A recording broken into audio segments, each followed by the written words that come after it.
Welcome everyone. Oh, Welcome Okay. everyone to our Genealogy Club. Tonight we're joined by Jean King, who's a local genealogist and librarian, and she is a board member of the Genealogy Federation of Long Island and also a member of the board of the German Genealogy Group. And Jean will be talking to us tonight about military records. Thank you, Jean. Hi, everyone. Thanks for coming tonight. So what my plan is to do an overview about U.S. military records, and also to take a look at some places where you can find New York State military records as well. And I just ran across this one thing this morning. I saw that the Los Angeles Public Library is having a webinar this Saturday, and their topic is pre-World War I military records at the National Archives. So if anyone's interested in that, it would start, I have to convert the time, 2 o'clock Eastern time. And if you go to their website and their calendar of events, you should be able to find the link. And in fact, they are streaming it live on their Facebook and YouTube channel. So this, if you're interested in that time period, that might be something to check out since it's free. And they call it the Genealogy Garage. And yeah, they have meetings once a month. So it just seemed timely that I happened to run across that this morning. And, even if you go on YouTube, you can find a lot of genealogy related, webinars and lessons. And it's always good to just kind of Google or go on YouTube for different genealogy topics you might be interested in. So let me see if I can get my screen share going here. So let's see. So you can see this, right? Yes. Yes. Like a family photo. Okay, so I just wanted to start my talk real quickly with a photo of my grandmother's brother, Francis Ernest Muller, who served in the U.S. Army during World War II. I really don't have a lot of relatives who served in the military, but I thought that I would share this photo of him on his wedding day. And on his left is his brother Austin, and on the far right is his sister Marguerite, and I knew her as my Aunt Marge. And I just wanted to share a little personal military photo with you. So let's go on to a U.S. military records overview. I did send a handout to Erin and Jamie, and I believe they'll be sending that out to you after the class. So the websites that I'll be showing you are also going to be on that handout that you'll be getting. So I first wanted to talk about where you might look for clues about whether you had family members in the military service. And the first thing I thought about was maybe you've heard family stories or seen documents relating to someone being in the service, or even family photos like this one I have of my uncle. Census records are also a good place to look for clues. There is an 1890 Veterans Federal Census that you can find on Ancestrycom, FamilySearch.org, MyHeritage. So it's out there, and it's available for free on these different websites. There's also the 1865 New York State Census, which asks if a person was previously or currently employed in the military or naval service of the United States. And of course, this is relating to Civil War service. There's also some U.S. federal census records that ask questions about the military. the 1910 census asked if a person was a survivor of the Union or Confederate Army or Navy. In 1930, people were asked just if they were a veteran or not. And in the 1940 census, there was a supplemental question that asked if a person was a veteran of the US military. But these supplemental questions were only asked of a few people per page on the census sheets. So it really would be hit or miss whether your relative actually answered this question. Another great source of information about military service could be found in obituaries or also local newspaper articles. And I have seen in local newspapers articles about some distant relatives, about them entering the service, about them being home on leave, or when they're done with their military service that they're coming home. So local newspapers could be a great source of information, and especially the website New York State Historical Newspapers is a very good source for those types of articles. Now, as Erin told you, I do belong to the German genealogy group, and our group's website does have some military databases. We have the Suffolk County Civil War Veterans database. We have one for Brookhaven veterans, and also some Suffolk County veteran discharge records. And at our recent board meeting, I heard that we're soon going to be posting information on town of Islip veterans for World War I, World War II, Korea, and Vietnam Wars. So if you have Suffolk County relatives, this might be a place you'd like to take a look at. And another source of information I've found helpful is websites that list veteran burials. And I was going to show you two of those types of websites in a little bit. So where would you go to find military records? Where are these records held? Well, for federal military records, you're going to be looking in two places. The first one being the National Archives and Records Administration in Washington, D.C. This is where they have what's considered the older military records. These records are going back as far as the Revolutionary War, but most of them are going to stop before World War I. Now, of course, with COVID, that makes things very difficult right now to get any type of records out of the federal government.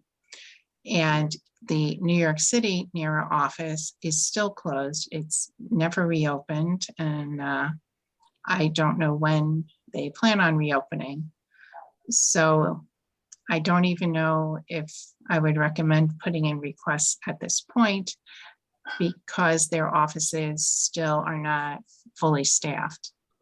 But I wanted to give you the information that when things reopen, you would know what's held in Washington, D.C. and about what the costs have been in the past.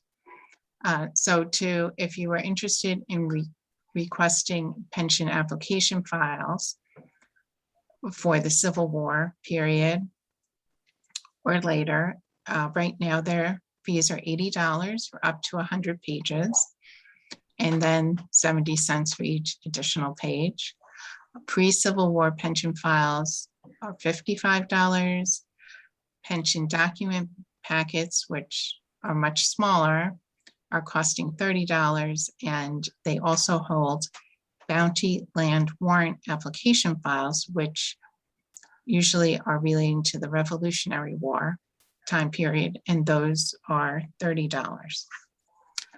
So here's a list of the different branches and the years of records that they would have in Washington, D.C. They have volunteer records going up to 1902, Army enlisted records up to the end of October 1912, with officer records up to the end of June 1917. They have Navy enlisted records up to 1885, with officer records up to 1902. Marine Corps enlisted records up to 1904 and officers up to 1895. Coast Guard records for predecessor agencies up to 1919. And claims files for pensions up to 1916, with the bounty land warrant application files up to 1855. I've included a few links that are on your handout, and we'll take a look at a few of these pages right now for the National Archives. So everyone can see this, right? The National Archives. Mm-hmm. Really? Okay. Yes. Okay, thanks. Okay, so this is the main search page for the National Archives in Washington, D.C. And I think they do a nice job of laying it out for you.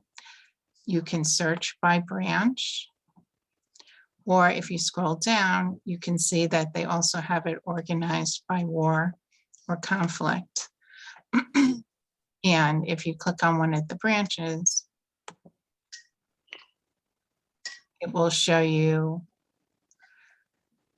like in Washington, D.C., they're going to have the pre-1917 records, and these later records are actually held in St. Louis, which we'll take a look at in a few minutes. They give you tips on how to order records. And again, it, will take you back to the different conflicts. And if you looked by conflict, it'll give you articles to look at. And it's just, I think it's a very helpful way they have it laid out. Oops, you know what? Let me go back. Here, the second place that you can find the federal military records is the National Personnel Records Center that's located in St. Louis. Unfortunately, there was a very devastating fire in 1973 in St. Louis that destroyed 80% of the paperwork for Army personnel discharged between November 1st, 1912 and January 1st, 1960, which of course would include World War I, World War II records for the Army, Korean War records. And the fire also destroyed 75% of the paperwork for Air Force personnel discharged between September 25th, 1947 and January 1st, 1964, only for names after James E. Hubbard. So maybe you would look out with the Air Force records, but the Army records are pretty much destroyed. Unfortunately, no duplicate copies of these records were ever made. There was no microfilm copies, and there were no indexes created to these records prior to the fire.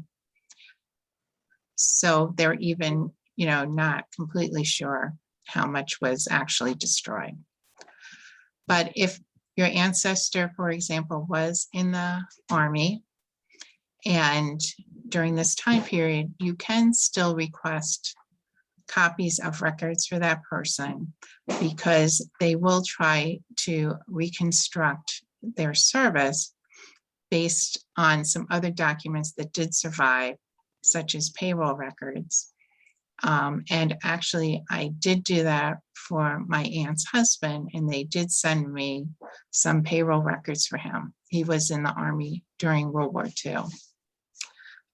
Also at National Personnel Records Center, the records there are kept sealed for 62 years. And after the 62 years, then they're open to the public. Again, right now they're not going to be taking requests for genealogy type research. They're not fully staffed either. And we'll take a look at their homepage in a minute. But right now they're saying that they're just working on dealing with emergency situations and not for research requests. But when they are open, again, for research requests, if you request an official military personnel file, the charge is $25 for 5 pages or less, $70 for 6 pages or more. And the years that they have in St. Louis, for the Army are officers separated after the end of June 1917, enlisted men after October 31st, 1912, Air Force officers and enlisted separated after the end of September 1947, Navy officers after 1901, enlisted after 1884, Marine Corps officers after 1904 and enlisted after 1905, Coast Guard after 1887 and enlisted after 1905, and the Coast Guard predecessor agencies after 1919. Another document you can request out of St. Louis is called the Individual Deceased Personnel File. And these files are only for those who were killed in action, who died of disease or died as a POW. And this would only be from World War II and later. And so here is the National Personnel Center homepage. And this is where they've been posting updates about what types of documents they're able to process right now. They do have a link to an article about that fire I mentioned in 1973, if you're interested in reading more about that. They give you an overview of their records and also how to request records from St. Louis. And here's some of their contact information.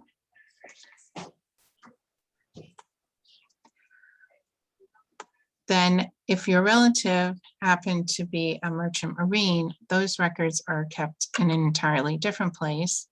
They're over in West Virginia at the U.S. Coast Guard National Maritime Center.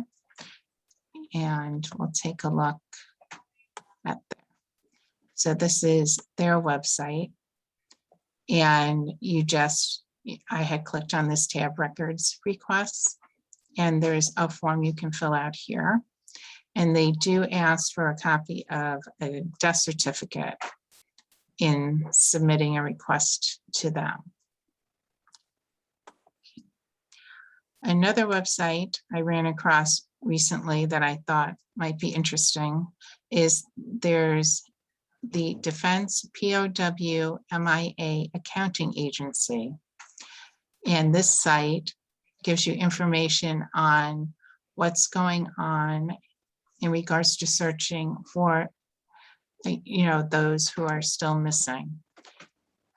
And on their website, they have a database set up where you can search and see if your ancestor might be on their list. You can search by conflict. You can also search just by state. So if we did New York,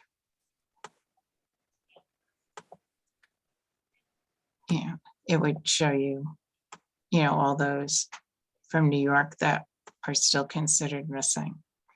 And they also have articles about, some of the accomplishments they've been able to make in locating some of these missing, military service members. And this I also found recently that I thought was interesting regarding military service, is that more than 35,000 Americans served with the Canadian Expeditionary Force during World War I. And these people included Americans living in Canada and also Americans who crossed the border to fight in World War I. The Library and Archives Canada has a database of these soldiers, and it also includes nurses. So we'll take a quick look here. So here is the Library and Archives Canada site, where you could search personnel records for World War I. And if we just were looking for this, I found that we could just pull up people from New York.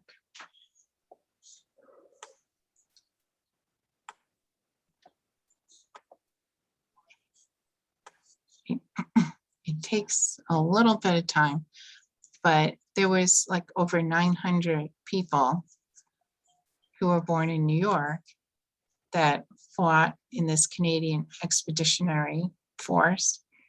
And it was interesting just to, not that I have any relatives that did this, but I just thought the document was interesting. Now it's not going to come up. But it, you know, it gave the person's birth date, where they were born, where they were living at the time. I don't, okay.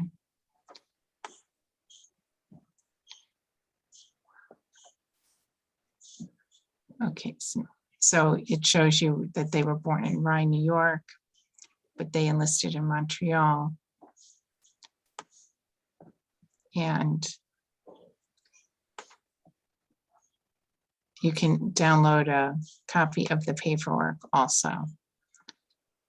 Now, before we go on to the New York State military records, I just wanted to show you two of the burial location websites that relate to the military that I've found very useful. The first one is from the U.S. Department of Veteran Affairs, and this is called the Nationwide Gravesite Locator. If you click over here, you can see a list of all the different federal cemeteries in the country that are under the Department of Veteran Affairs. And for an example, I have an uncle who's buried in Calverton. So you could just go down to Calverton Cemetery.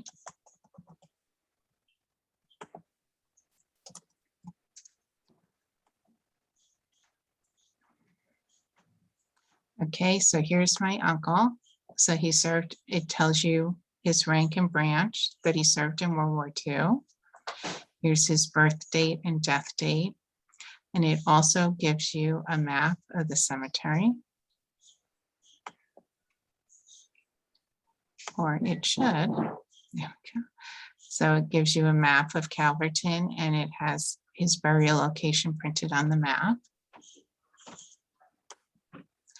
But what also is good about this website is that it also lists the spouses of the military men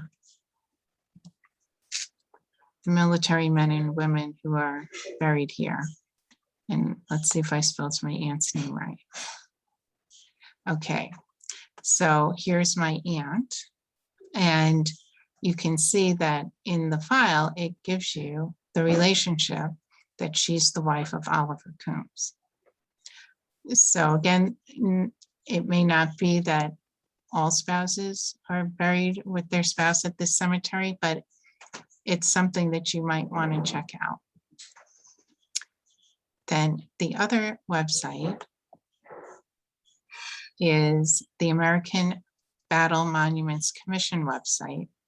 And this is where you can search for servicemen and women who died in World War I or World War II and are buried overseas.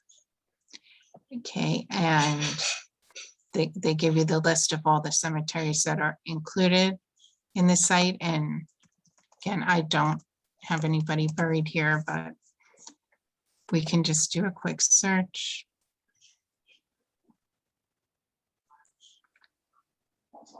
Okay, and if we pull up a person, it'll give you information about their unit, where they entered service from, and then a link to the cemetery where they're buried and their location. So, going to go on to some information about New York State military records. And then after this, we'll take a look at some databases on Ancestry and FamilySearch. So the New York State military records are kept at the National Archives with the New York State Archives in Albany, which has military records up to including World War I. However, there was a fire in Albany in 1911, which destroyed some of the military records, especially the colonial military records. The state archives will search for documents relating to the war service of an individual, but the amount of data you receive will depend on the war. They do have brief abstracts of World War I military service for the Navy, Army, and Marines, and this includes abstracts for Army nurses and Navy nurses as well. They also have registers for the militia and National Guard, for officers for 1800 to 1899, and National Guard muster rolls for 1878 to 1954. And unfortunately, the muster rolls prior to 1878 were also destroyed in that same fire in 1911. The State Archives also has service cards for the National Guard members discharged before World War II. And we'll look at their website, and also the New York State Military Museum is another good site to look at for military information. So let's go over to the New York State Archives page. So this is their main page for military records. Okay, they have a military records pathfinder. So we're going to take a look at that page. And here's where you can find descriptions of the types of material that they might have in Albany for the different wars. So if we clicked on the Civil War, for example, it'll give you a complete description of the types of records they have. And they also have the records for the New York State Militia with the description of those. And it does tell you down here that there are no military service records for New Yorkers in conflicts after World War II. They also have a link to some records from the Grand Army of the Republic.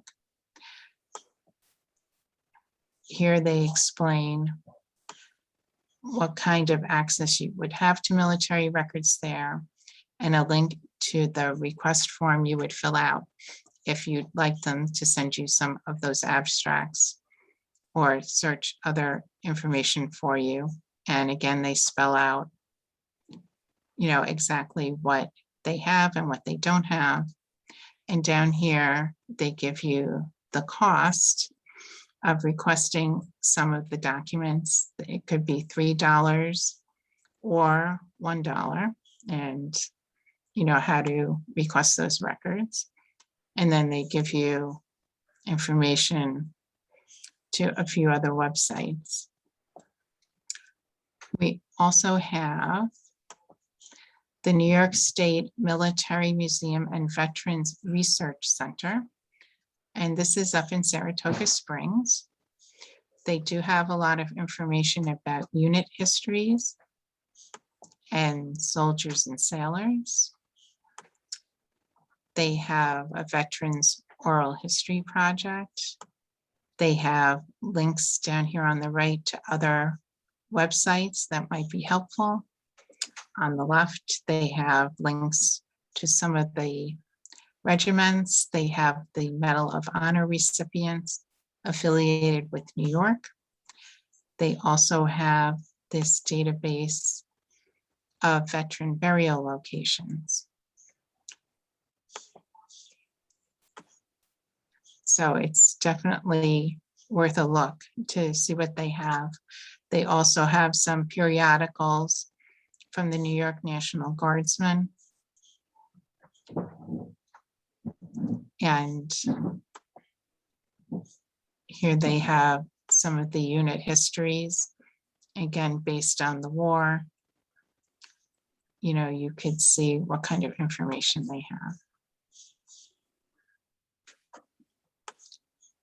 So here's, for an example, here they have online resources that are just related to the Civil War.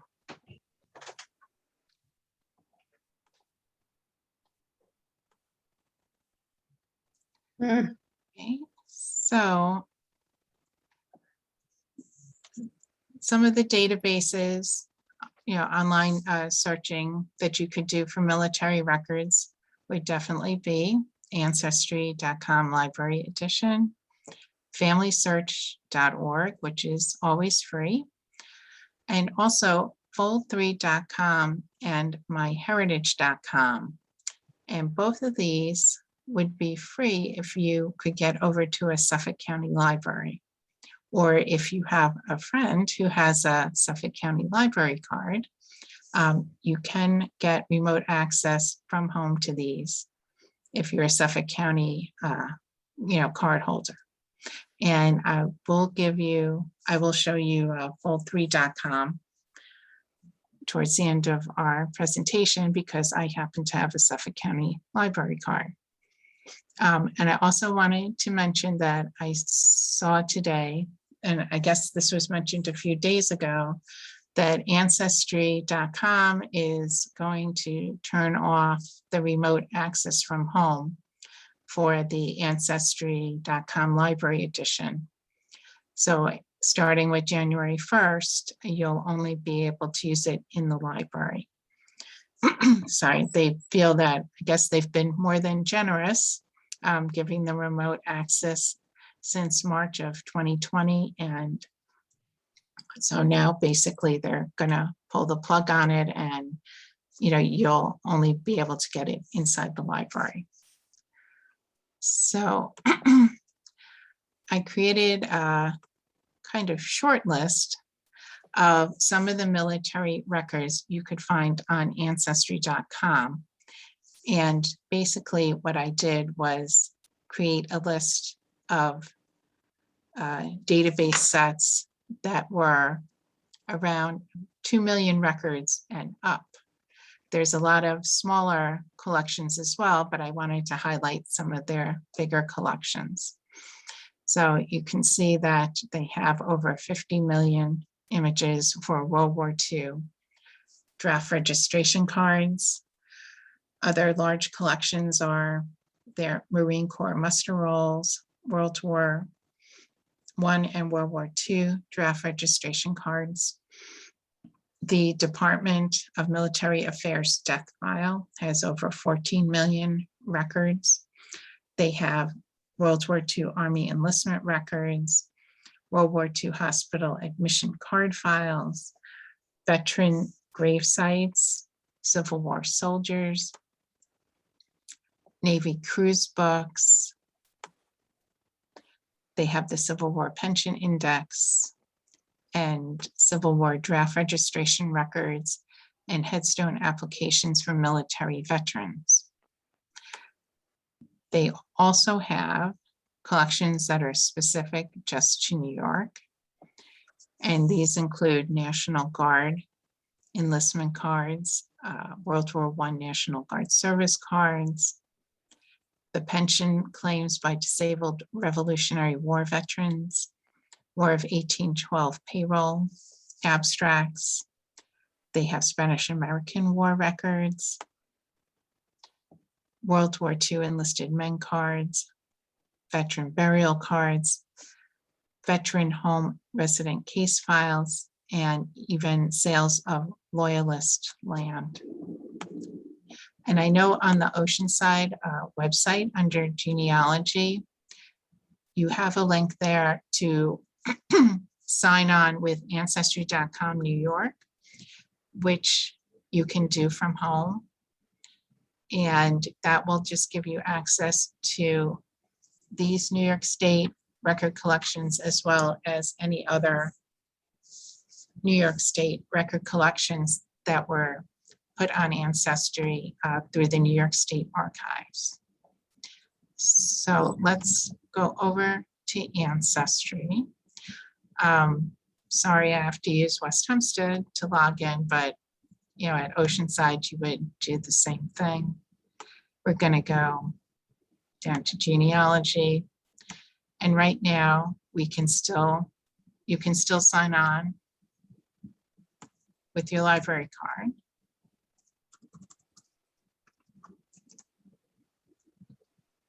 Okay, so this will be, the Ancestry.com library edition. You could go right down to search military over here, or we could go over here and search military.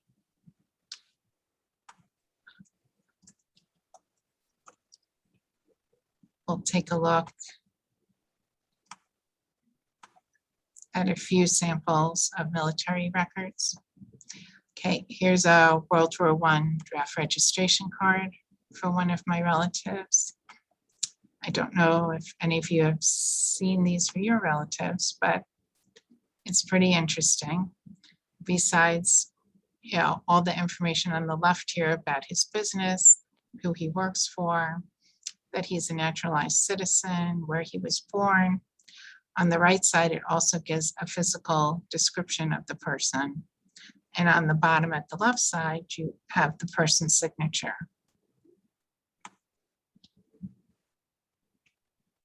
Okay, let's see if I can get it to go. Okay, sorry.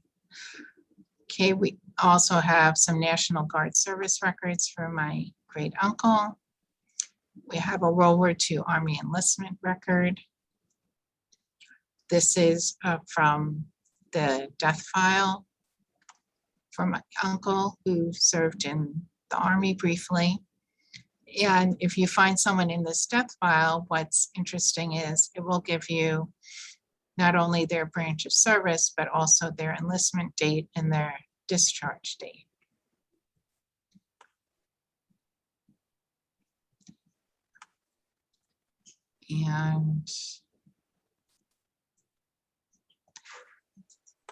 And here's World War II draft card, again with their date they were born, where they were born, who he was working for.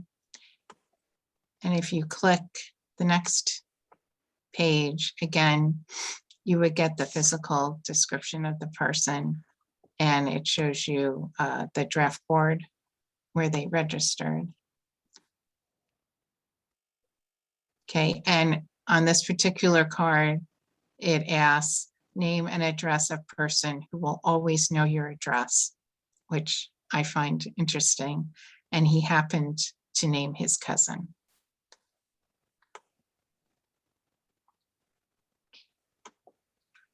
Now there's, I have one relative who actually was in the Civil War. And just to show you some of the Civil War files. Okay, so for him, what was interesting is he actually ended up in this database for the National Homes for Disabled Volunteer Soldiers. And that's actually where he ended up dying.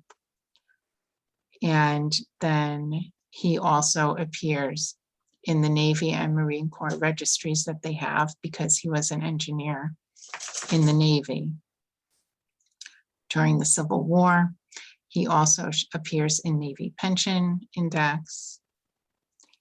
And he even appeared in these records for Navy hospital tickets and case papers because he ended up in the hospital at one point with an illness during the Civil War. So I'm going to move on to FamilySearch. Okay, and again, these aren't probably all the military records, but for FamilySearch, I thought it was easier to show it grouped by war so you could get an idea of the scope of records that they have. So you can see we have the Revolutionary War rosters of soldiers and sailors, World War of 1812 index to pension application files. They have a Mexican War index.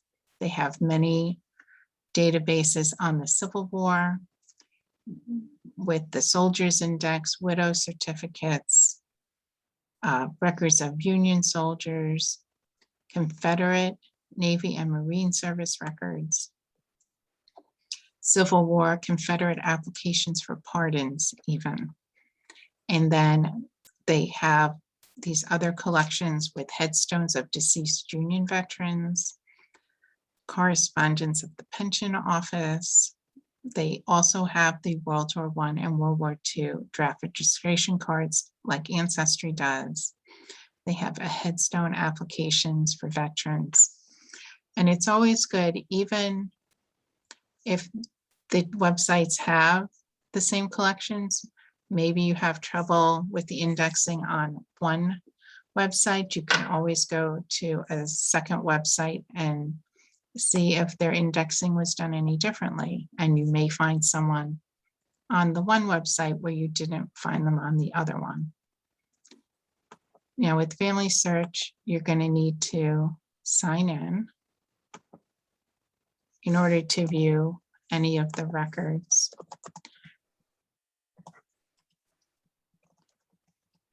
You can search without signing in, but you can't see records without signing in.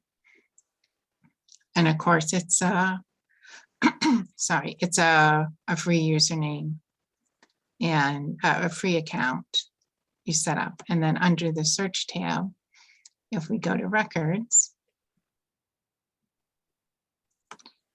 they recently redesigned their pages here, but you could search by collection title, you could search by place, or you could search by name. And I'm going to give this a shot. I'm still not used to their new interface. The results page is a lot different than it used to be.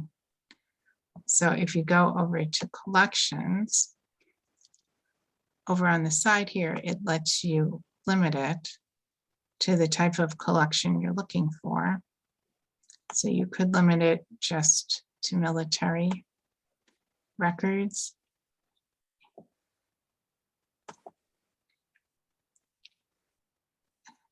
So, for example, here, I could pull up my grandfather's cousin, and over here, it lets you view the record. It gives you an abstract of the record. It gives you source citation, and you can see the original document.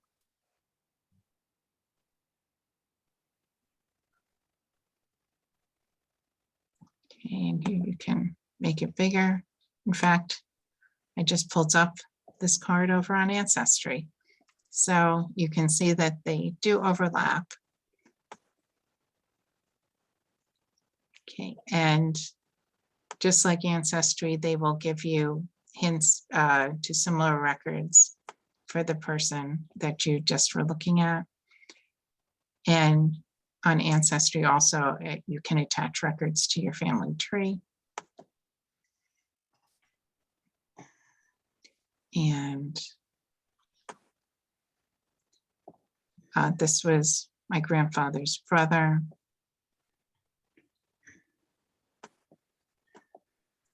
Who was in the National Guard. And again, you could pull this up and it gives you some details about his National Guard service and what unit he's served in and the date that he enrolled.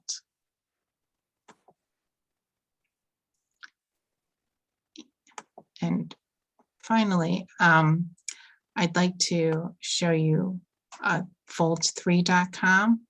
Like I said, I happen to have a library card for Suffolk County, so I can get into Fold3.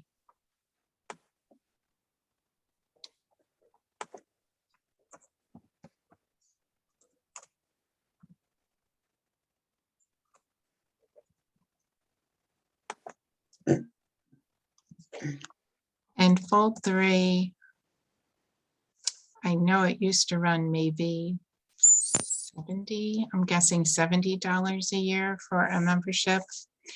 They recently had a free weekend. They tend to do that around Memorial Day and Veterans Day each year, where you can search the website for free for a weekend. So Fold3 focuses heavily on military records. It started out being mostly for the United States, but as you can see, they also have military records for Australia, Canada, New Zealand, and the United Kingdom. And you can search by war. And they will give you a basic summary of the war that you're looking at. They give you a link to the different types of records they have pertaining to that war. And then it just, a detailed description. But you can also do the search button up here, and you can limit it by conflict over to the side. We'll see if we can get my relative to show up. If we want to just click the Civil War, it will just show records of his related to the Civil War. And he actually showed up as a witness in a Navy court-martial trial back in 1865. But Fold3 worked quite extensively with the National Archives to digitize a lot of the records that are in this collection. So, it's a really good website for US military research. And again, if any of these countries you might be interested in as well. And they also have Native American records. And just as an aside, they also have city directories buried in here and other miscellaneous records. You can see they have some census records, but if you're looking for city directories, they do have some for New York, Buffalo, and Manhattan. And again, you can search on the side here by conflict. And one more website. Sorry, I'm trying to get, okay. And then Suffolk County also has access to MyHeritage Library Edition. MyHeritage is based in Israel, and it has a heavy European aspect to its collection, but it also has quite a few US records. It can be quite pricey, so if you're interested in it, you might want to try it out at a library first. And both Fold3 and MyHeritage also will give you 7-day free trials, so you could try it out before you wanted to commit to them.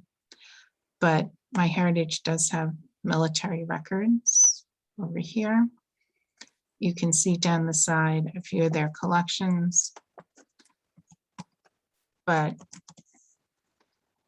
we'll try my relatives.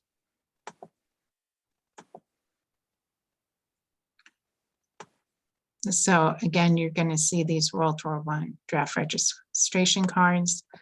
But what's kind of interesting was I actually had a French military record show up for one of my relatives. So they do have military records from other countries as well.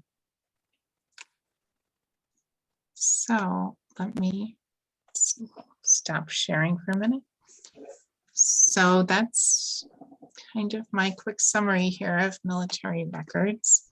Thank you. Let me stop the recording. Yes.